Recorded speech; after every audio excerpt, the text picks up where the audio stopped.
Quando os ponteiros se encontram e que nós ouvimos as 12 badaladas.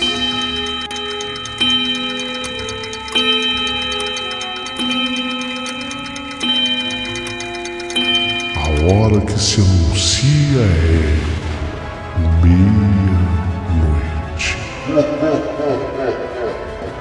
Uma hora em que tudo pode acontecer, inclusive nada. Mas hoje, muitos acontecimentos. Vamos à história de hoje.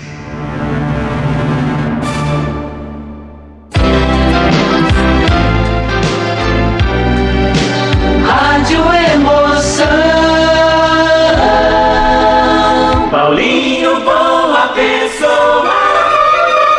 A verdade de cada um.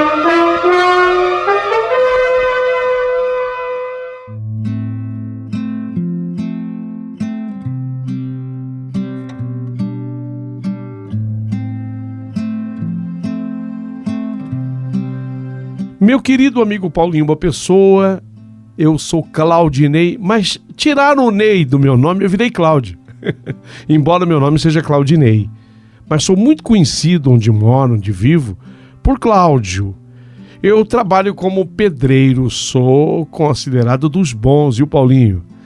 E amo uma magrela. Às vezes as pessoas brincavam comigo, ô Cláudio, que é como todo mundo me chama, você não vai comprar um carro para você?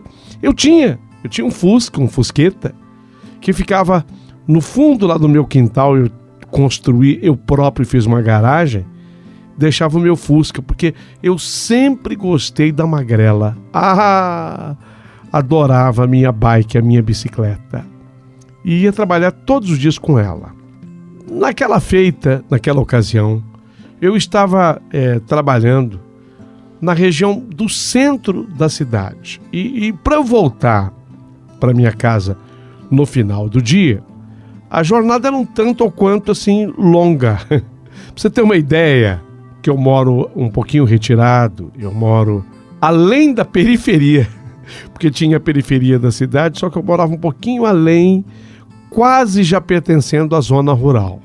Então eu saía lá do centro da cidade com a minha bike, olha, dava uns 45, 50, até uma hora de distância, sabe? Do lugar que eu estava trabalhando até a minha casa. Então eu saí no finalzinho do dia, por volta mais ou menos de umas 5 horas da tarde, terminei lá o serviço, quer dizer, terminei o dia de serviço, porque o serviço lá era longo, e eu teria mais ou menos uma hora de bicicleta para voltar para casa. Eu atravessava praticamente a cidade inteira, passava por ruas, avenidas bastante movimentadas. Aí, como eu estava dizendo, aí eu ia pela periferia, chegava numa vicinal, uma estrada de terra, que o pessoal chamava a Estrada do Matadouro, porque tinha mais à frente um frigorífico, né, onde matava boi, matava vaca, para que a própria cidade consumisse, ou então era comercializada. Então eu pegava a Estrada do Matadouro, que era a estrada batida de terra, e aí eu voltava para casa, onde eu me encontrava com a minha mulher e 5 filhos. Você vê que eu gostava de bicicleta e de outras cocitas mais também, né, Paulinho? 5 filhos. E foi ali, sabe, na Estrada do Matadouro, ali também, logo na boca da estrada, ficava o cemitério da cidade. O cemitério ficava meio que oculto, não era até mais o cemitério oficial, a cidade havia crescido. Aquele foi o primeiro cemitério da cidade, era menos usado agora, ele ficava meio que ocultado atrás de umas árvores grandes, antigas. Mas mesmo assim, de onde eu passava, da Estrada do Matadouro, dava para eu ver as cruzes no cemitério, as lápides ao passar por ali. Não, eu não tinha medo, não. Eu fazia, era caminho para minha casa. Eu tinha que enfrentar a Estrada do Matadouro. Eu não tinha medo, não. Achava isso uma bobagem. Almas do outro mundo. Mas você sabe como é que é. Mesmo não tendo medo, quando chegava ali no cemitério, pelo sim, pelo não, eu fazia o famoso sinal da cruz que eu havia aprendido com a minha querida mãe e também uma oração que eu dedicava às almas. Era comecinho da noite, porque eu tinha saído lá do meu trabalho 5 da tarde, mas como naquele mês de maio os dias estavam curtinhos, então quando eu passava por ali já estava escuro já, sabe? Já estava escuro, porque conta todo o período que eu vim com a bicicleta, já devia estar chegando às 6 horas da tarde, né? Então estava escuro e faltava pouco tempo para eu chegar em casa. Fiz o sinal da cruz, quando avistei as cruzes do cemitério, fiz a minha oração dedicada às almas. Comecinho da noite, e nesse dia eu tive a certeza de que eram 6 da tarde, porque a capelinha do cemitério deu as badaladas com seu sino, anunciando 6 horas da tarde. Eu seguia aquele meu roteiro, assim, até que distraído, estava tudo decorado, estava pensando comigo no que eu ia fazer. Eu teria que comprar umas roupinhas para minhas meninas que iam fazer 3 anos, são gêmeas, a Ana e a Alice. Meu Deus, preciso adiantar aquele dinheirinho, vou pedir aquele dinheiro, porque eu trabalho como empreitada, né? Então eu realizo os trabalhos como pedreiro e normalmente as pessoas me pagam no fim do trabalho, mas de vez em quando eu peço para receber por semana. Era o caso daquele serviço que eu estava executando no centro da cidade, eu precisava receber, estava, sabe, planejando, bolando como é que eu ia conseguir o dinheiro para comprar o presentinho das minhas amadas filhas. Aí, passando em frente ao cemitério, o sino badalando às 6 da tarde, eis que do nada eu ouvi berros de arrepiar. Berros mesmo, berros, uma pessoa berrando de dentro do cemitério. Mas sabe, um grito assim alucinante de dor, um grito de desespero, um grito de agonia. Não, eu até ali, eu confesso a vocês, eu não tinha medo de fantasma. Mas desta vez, diante daquele grito, eu senti um arrepio desde a sola do meu pé até a raiz do cabelo.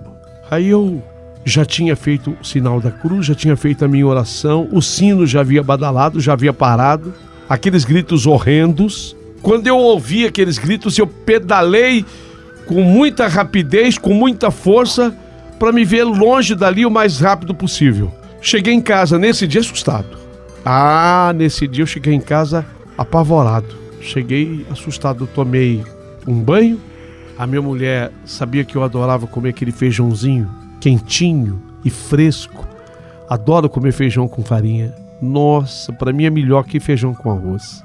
O primeiro prato que eu comia quando eu chegava era comer meu feijãozinho com farinha. Só que eu assustado, falei, poxa, eu não vou falar nada com a minha mulher, não vou comentar nada, senão a minha mulher vai achar que eu estou vendo coisa do outro mundo, eu vou ter que me explicar muito. Mas assustado eu ainda estava com aqueles berros que eu ouvi, que vinham de dentro do cemitério. Aí nos dias seguintes, eu teria que ir trabalhar, eu teria que passar pelo mesmo caminho, eu teria que fazer a mesma trajetória. E quando eu passava agora na frente do cemitério, mais ou menos pela mesma hora, eu ouvia de novo os berros, coisa que eu nunca tinha escutado. O mais impressionante era isso, eu fazia sempre. Estrada do Matadouro, aquele caminho era comum para mim. Passar por ali não era nenhuma novidade. A novidade é que a partir de agora, cada vez que eu passava na frente do cemitério, eu já me preparava, quer ver? Lá vem grito, lá vem berro, esse grito aí! Aquilo me aterrorizava, mas não tinha outro caminho para eu chegar em casa. O caminho era a Estrada do Matadouro, era ali que eu morava. Aliás, eu escolhi aquele lugar porque eu comprei um belo terreno, eu fiz uma bela de uma casa, minha casa era grande, frondosa. Era quase praticamente uma chácara com muitas árvores frutíferas. A minha garagem lá pro meu Fusqueta, que eu não usava. Eu só usava mesmo uma bicicleta. Eu era um cara corajoso. Eu Pensei comigo. Falei, preciso descobrir o que é isso. Que gritos são esses que vêm do cemitério? De certa forma, eu preciso desvendar esse mistério. Será que é alguém que fica esperando que eu passe ali e, para me assustar, começa a gritar? De repente, pode ser alguém que trabalha no cemitério, um coveiro que me conheça. O Cláudio Pedreiro era muito conhecido. Já expliquei, meu nome era Claudinei, mas todo mundo me chamava de Cláudio. De repente, a pessoa com o objetivo de me assustar começa a gritar. Eu pensei, só pode ser gente viva. Agora também pode ser um pedido de socorro. Pode ser um pedido de ajuda. E se for pedido de ajuda, pode ser de uma alma. Eu não sei, eu não sei. Eu nunca acreditei muito nisso. Pode ser um pedido de ajuda de gente viva? Talvez. Então, naquele dia, eu terminei lá o meu serviço. Fiquei feliz, porque naquele dia a pessoa fez o acerto comigo da semana. Eu estava com o meu dinheirinho vivo no bolso. Já tinha planejado. Isso era uma sexta-feira. No dia seguinte, sábado, eu iria para uma loja comprar as roupinhas das minhas meninas, Ana e Alice, pelos 3 aninhos, as minhas gêmeas. Estava contente. Voltava, peguei o caminho, sexta-feira, pensando comigo, amanhã, sábado, eu vou comprar as roupinhas das meninas, até presentinho, né? Vou fazer uma comprinha boa, tô com um dinheirinho bom. Tô voltando. Estrada do Matadouro, caminho, minha casa. Quando eu chego de novo perto do cemitério, escutei os gritos. Eu estava tão animado e diferente naquele dia que eu tomei comigo uma decisão. De hoje não vai passar. De hoje não vai passar. Eu parei a bicicleta. Ao invés de acelerá-la como eu fazia sempre, dessa vez eu parei a bike, parei a bicicleta. Fiz o meu sinal da cruz. Continuei rezando, creio em Deus Pai Todo-Poderoso, Criador do céu e da terra, e em Jesus Cristo, seu único Filho, nosso Senhor. Eu fui rezando o credo. Depois acabou o credo, eu comecei Pai Nosso, comecei Ave Maria, e andando na direção do cemitério. 18 horas. Bateu o sino da capela do cemitério. 18 horas. Os gritos que prosseguiram, que continuaram. No portão do cemitério, assim, para entrar no cemitério, a noite já havia caído. Eu gritei, tem alguém aí? Tem alguém aí? E pela terceira vez, tem alguém aí? Eu gritei perguntando e entrando pelo portão do cemitério. Entrei pelo portão do cemitério adentro. A noite havia caído de vez, escuro lá dentro. Um vento que não era comum para o mês de maio, mas um vento que sussurrava passando por entre as árvores. Como houve uma certa dificuldade para eu enxergar, acabei tropeçando numa lápide e soltei um palavrão. Algum palavrão qualquer. Segui andando. Os gritos prosseguiam, gemidos pavorosos. Isso tudo vinha do fundo do cemitério. A única arma que eu tinha, eu senti que talvez eu não precisasse de arma, mas o seguro morreu de velho. A única arma que eu tinha era um canivete, que eu levava sempre comigo assim na cinta. Não era arma aquele canivete, embora ele fosse bastante cortante, tinha uma lâmina bastante afiada. Ele era mais uma ferramenta do que, na verdade, uma arma. Mas, pelo sim, pelo não, eu tirei o canivete de onde ele estava, no compartimento que ficava no cinto, e abri o canivete e segurei. Muito afiado, muito perigoso, com cuidado para não tocar na lâmina. A essas alturas, eu estava transpirando. Apesar de não estar tão calor, era maio, e ventando, mas eu comecei a transpirar. Mas eu não deixei de andar. Continuei firme andando agora com o canivete na mão. Quem tá aí? Eu perguntei de novo. Quem tá aí? E foi aí que eu tive uma ideia. A pergunta eu acrescentei. Se for de Deus, se manifeste. Se for do outro, que me deixe em paz. Quem tá aí? Se for de Deus, se manifeste, fale. Se for do outro, vocês sabem do outro do qual eu tô falando. Me deixe em paz. Nada. Só que os gritos cessaram quando eu falei assim. Pararam os gritos e eu ouvia soluços cortantes, soluços de gente chorando. A essas alturas, eu já tinha passado do meio do cemitério caminhando para os fundos. Não era um cemitério grande, eu já disse, era um cemitério de menos uso agora. Não chegava a estar abandonado, mas não era mais o cemitério oficial da cidade depois que ela havia crescido. Eu já estava numa parte onde ficam as chamadas covas rasas, sabe? Porque antigamente até isso mudou. As covas eram muito mais profundas. E quando eu cheguei naquela parte de covas rasas, é uma parte nova do cemitério antigo, lá eu tive a visão mais pavorosa da minha vida. Fiquem com a visão que eu tive. Debruçado sobre um daqueles montes de terra estava um vulto, mas um vulto todo ensanguentado, desfigurado, mas mesmo assim eu o reconheci. Tião, eu o reconheci. Ele era praticamente meu vizinho e esse Tião já havia trabalhado como servente. Eu sou pedreiro e esse Tião, ele era um sujeito de muita força, então ele trabalhava como servente. Apesar dele estar transfigurado e ensanguentado, eu vi que se tratava do Tião. Só que esse Tião, ele havia falecido muito cedo. Ele morreu, esse Tião, ele morreu ele não tinha 20 anos, ele tinha 19 anos. O pessoal comentava que ele tinha se viciado em droga e ele fora morto. Não se sabia se por traficante, se pela polícia. Não tinha muito tempo que ele tinha morrido. Era ele. Sim, eu conheci ele bem. Ele era, além de ele ser meu vizinho, chegou a trabalhar para mim como servente. É um rapaz até que eu dei força para ele. Ao ver que era o Tião, a aparição, aquilo que eu via, a visão, aquela aparição, estendeu os braços na minha direção, braços suplicantes. E quando estendeu aqueles braços suplicantes para mim, depois ele foi de alguma forma tragado para o fundo da terra. E quando ele começou a ser tragado para o fundo da terra, ele berrava de desespero.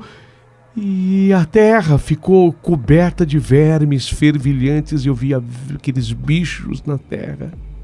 Aqueles bichos. Aí foi a minha vez de tapar a boca, e ao tapar a boca eu acabei também gritando "Buh!", mas eu gritei assim, um grito meio que abafado "Buh!". E aí eu não tive mais coragem de ficar ali, sabe? Eu saí do cemitério, fui saindo de costas, ou mantendo a minha vista naquela direção. Aquilo havia desaparecido, ficaram os bichos.